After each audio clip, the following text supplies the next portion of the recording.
So I was an aggressive dude, and I immediately went and attacked my, I guess, well, I always say foster mom, even though it wasn't the system, but it was basically the same thing. And I had to be restrained and held down, and I was just an absolute nightmare. And it went on like this for a really long time, where I was just trying to get back to my mother, and they went through hell with me. They went through. I attacked her. I talk about it in my first book, Stool Tyrus, where I hit her over the shoulder. Well, actually, so what happened was they were trying to civilize me, and they bought me cool clothes, like nice clothes. Like I wore like a little suit to school. First day at kindergarten, I looked sharp. Had a little clip-on tie. And it's the 70s, so it was like green and olive brown. I looked smooth. And they didn't really know how to brush my hair, but they had figured out to where they put a little part in it. Like I have one picture, and I don't even know where it is anymore. But I had one picture, and it was me in this suit on the first day of school. And I looked clean. I was determined. I walked in the school bus. I had theme music. And they even left the back seat open for me because I was the only brother on there with a suit. And but there was rules to these suits. And one of the rules was that at recess, I couldn't get them dirty. So I was supposed to they sent me with a pair of sweats and a t-shirt to change into when we go to recess, right? Or lunch, so I wouldn't get food stains on my suits. And I followed those rules for about maybe 2 or 3 weeks. Then my foster mom got me the coolest, I'll never forget, this burgundy corduroy suit. This thing was clean, big buttons, didn't need a tie, butterfly collar. I saw it. I was literally like JJ. I was like dynamite. I looked good, felt good. Got on the bus and I was like the Bee Gees was playing and shit. Like I was doing my thing. And we got to school and I wanted everyone to see my cool burgundy suit. So I didn't change. I didn't change out my little day suit. You know what? I wish I would rock a day suit if they ever brought them back. Like if there was a designer out there who was like, I'm gonna make Tyrus some day suits. Because of that burgundy suit, I would rock a day suit to this day. And I've never worn one since then. But we were this thing called, we had jungle gyms and monkey bars, and I'm playing and running around and chasing kids. And remember I slid on something and I got a grass stain on my burgundy corduroy day suit. And I knew I was going to get a whooping for that. And I was mad. I was mad that I got it on there, but I thought I could figure this out. I thought I could figure it out. So the first thing I did was I went in the bathroom and I got, those old school paper towels when you fold them in like 4 pieces and then you run it under the water, and I was rubbing it on the thing. And all I did was I rubbed so hard that I ended up tearing a hole in the pants. So now I got a stain and a hole in my pants. I am, what's the scientific word for completely f***ed here? I'm royally screwed at this point. I'm going to get in trouble. And I did not want to get in trouble. And I had a pretty good run of like following the rules and stuff. So school goes by and you're a kid, so you forget about it, right? You got art class and you're eating you're having your milk and your graham crackers and your day is great and you get on a school bus. And then I run into my punk ass brother on the school bus and he's looking at me and he looks at my leg. And I don't know kids if they do it anymore, but my brother used to sing when he was in trouble. He used to sing this song called Ooh, I'm Telling on You. And he would sing it. He'd be like, ooh, I'm telling on you. You're in trouble. You got a hole in your pants. I don't know why he had to sing it, but and then I threatened to hit him. I'm like, shut up, man. And he's like, And his little day suit didn't have nothing on it. Of course, his wasn't burgundy. It was like some whack ass baby blue. Mine was cool. Mine was clean. Mine was like something Lou Ferrigno would wear. Like that's all I cared about. So we get home and I got to think quick because I want to go out and play with the other kids in the backyard because my foster mom ran this cool daycare. There was kids. We had like 20 kids there during the day. And I get home and I get in the house and I go straight to the bedroom. I peel off, put my play clothes on. I take my burgundy suit and I put it in the hamper and I stop and I go, nope, that's too easy. I take all the clothes out the hamper. I put my burgundy suit at the bottom of the hamper and then I put the clothes on top of it. The perfect crime. This will buy me at least a month before anyone knows anything. And I'm outside and I'm playing and I'm having fun. And I remember I was swinging and we weren't supposed to do this, but we'd swing and then jump, see how far you could jump off the swing. And we were doing that swing and jump. And I would have gotten away with it But the problem was I was a slob. So when I usually got home, I would peel my clothes off everywhere, and my foster mom would have to pick up after me. And she'd be like, she would say, I'm her little tornado, because I would just leave everything everywhere. Well, she goes to look for my clothes. They're nowhere to be found because I've neatly put them in the hamper. So she knew something was up because I don't do that. So she looks everywhere. Then she pulls the clothes out, finds the corduroy pants, sees the hole in the grass stain, and she's pissed. She comes out, she yells, George, or actually is Boston, so it's Judge, in the house. And I was like, and now here's the cold part. I actually didn't know what she wanted because I had already committed the perfect crime. There's no way that she found out. It's impossible. Well, she had the pants on the table, and I saw it and I knew it. I was done. But the problem was there was other kids in the room. And it was funny because my brother did something and he was in the corner on timeout. He had 20 minutes in the corner. He did something. And then there was another kid in another corner. So you got two kids in each corner. And then you have two kids sitting at the table having a little snack. And there's me. And she's like, explain this. And I was like, what? She's like, how did you get a hole in your pants? And I was like, I don't know. Wasn't there when I had it on. Like I was lying dead to her face.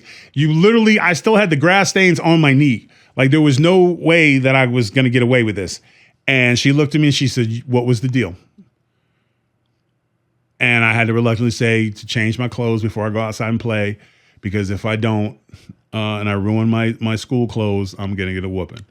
She said, okay. So she went to the kitchen, to the drawer, pulled out the spatula. Now she had this spatula and this thing shined like it was, and she would hit you with that spatula and it was just, it wasn't terrible, but it was like a sting, like when you hit, it was like one of those things where like it would make you cry. But because I had such a high tolerance of pain at this point in my life, when I did get hit with a spatula, it was a mild irritation at best after what I came through. But the problem is a child that grew up in violence, when you try to use corporal punishment with them, they look at it like violence. And a lot of times you're going to get a violent response.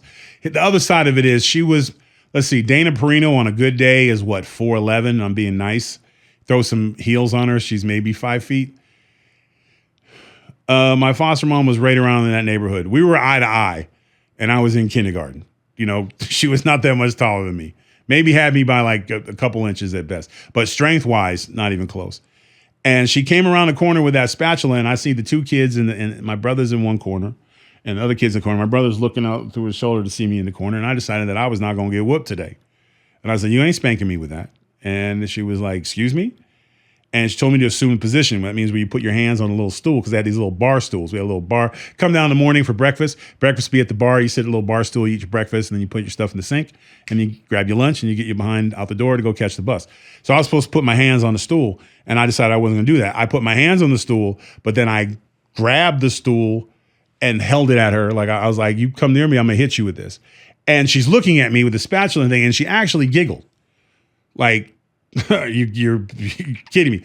The kids in the corner are like, what is going on here? Because no one had ever, kids don't do this to adults. When an adult tells you something, at kindergarten age, you just do it. And she told me to put the stool down. She said, drop it, put it down right now, put it down right now.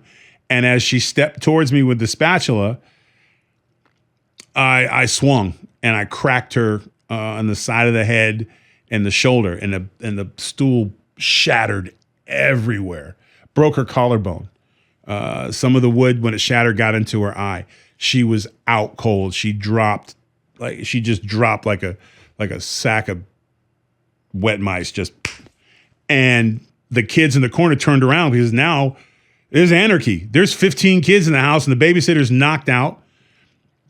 And I immediately go into survival mode.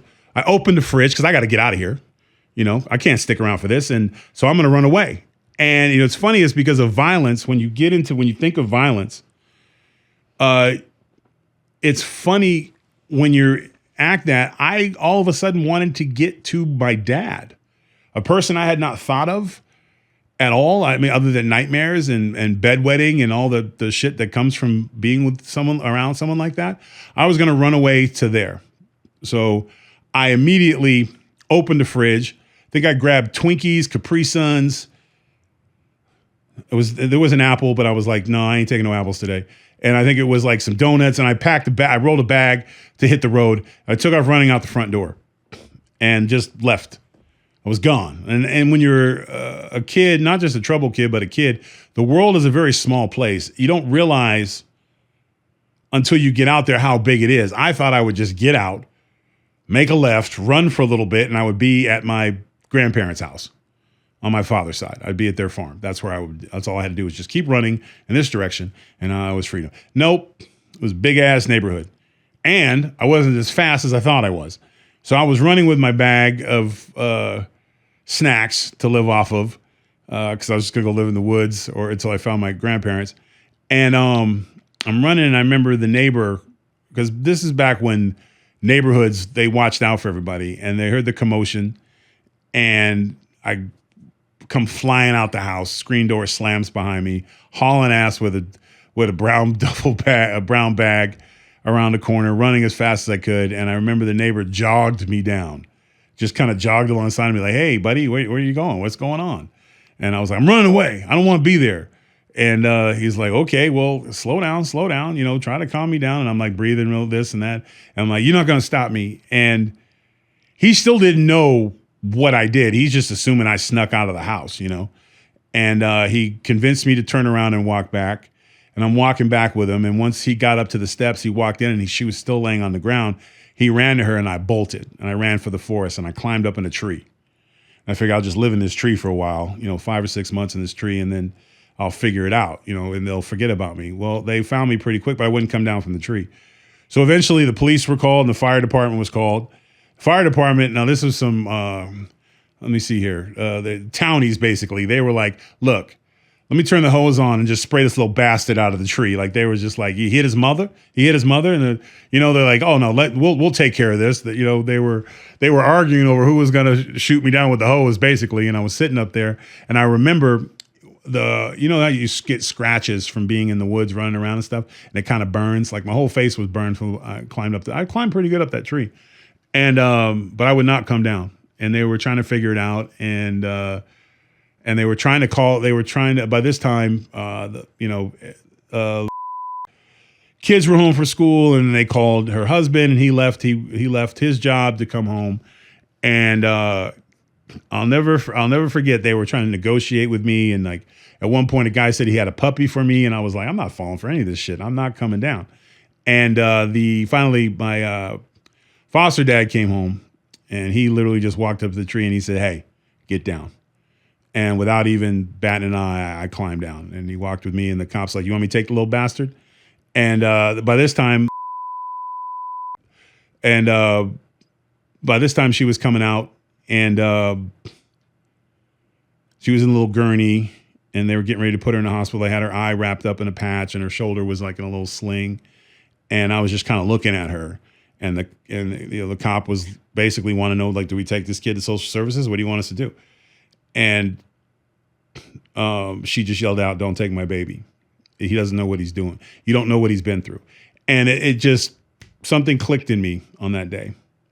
Like I mattered to someone. I think that's what it was. There was just a thing, and it was just this rage, this fire that was in me forever in terms of just being an angry kid was just gone. Like I couldn't believe that after what I did to her, she still wanted me, because there was people that I would do anything for that didn't want me. So this was completely weird to me. And now I'm worried about, like, I just hit this dude's wife with a stool. What is he going to do to me when the police leave? He's going to do like what my father would have done, in my mind. And so she goes in the hospital, and I think her daughter went with her, and it's me and my foster dad is in the house, and he's just looking at me, and I'm sitting there, and I'm just waiting. He told me to go to my room, and I went and sat. I was sitting in my room. Of course, I hid under the bed, because that's what I always did. That's where I was most comfortable, because I was waiting for the abuse. And he came in, he said, come on out here, and you and me are going to go downstairs, and we're going to have a talk. And I remember I went downstairs with him, and I'm still waiting for the attack. I'm still waiting for the, which I is going to get dotted today, and I was sitting there, and he was trying to explain to me. He's like, that's my wife. I'm her husband. That's your mom, whether you like it or not. I said, you put hands on my wife as her husband. What should I do? And I remember saying, like, you should hit me. And he's like, do you understand what you did and why you did it? And I was like, I didn't want to get spanked. And he said, you're a young man. You're a boy. You're going to grow up to a man. Men don't hit women. Real men don't hit women. He goes, and when you hit a woman, you're not a man. You're an animal. And you're not going to be raised in this house to be an animal.